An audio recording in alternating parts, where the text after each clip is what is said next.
नमस्कार, मैं एम के पांडे। हमारी धारा पर आपका स्वागत है।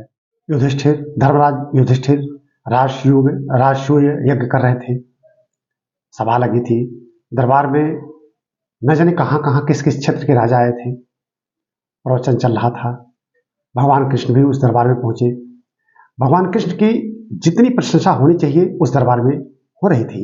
स्वयं धर्मराज उनकी प्रशंसा में न जाने कितने कितने अधिक वो उत्साहित थे कि उनके पास शब्द कम पड़ जा रहे थे भगवान कृष्ण की प्रशंसा करने में। तरह तरह के लोग थे और सब लोग बड़े प्रसन्न थे।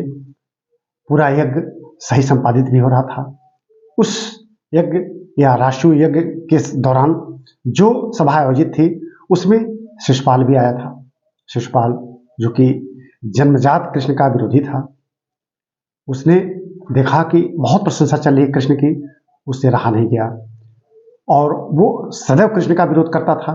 फिर उसने अपनी वही पुरानी राग शुरू कर दी, कृष्ण की बुराई, ग्वाला, ये वो, और बोलते बोलते उसने कृष्ण को कौवा तक कहा दिया।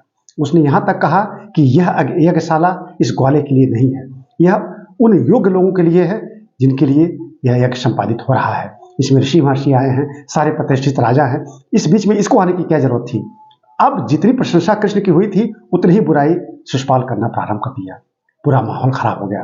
कृष्ण नजरअंदाज कर रहे थे, उसकी बात को बिल्कुल नहीं ध्यान दे रहे थे। ठीक उसी तरह से जैसे शेर लेटा हो, बैठा हो और उसको देखकर सियार बोल रहे हो, हुआ हुआ कर रहे हो, लेकिन शेर उनकी तरफ ध्यान नहीं देता है। उसी तरह से कृष्ण शिशुपाल न जाने क्या क्या बोल रहा था, कृष्ण नहीं ध्यान दे रहे थे। लेकिन जो राजा वहां थे, न जाने कहाँ कहाँ के राजा आए थे, उन सबको बुरा लग रहा था। इतना बुरा लगा कि वो शिशुपाल के विरुद्ध खड़े हो गए।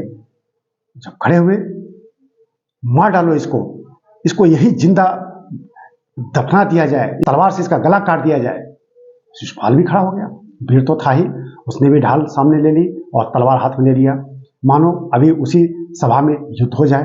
भगवान कृष्ण बीच में पड़ना चाहते थे, लेकिन जब भगवान कृष्ण बीच में पड़ने की कोशिश कर रहे थे तो शिशुपाल भगवान पर भी तलवार उठाने लगा।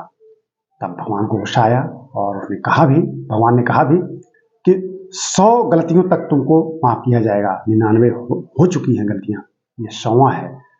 सुदर्शन चक्र चलाया, शिशुपाल का वध हो गया उसी दरबार में और उस शिशुपाल का अंत हो गया।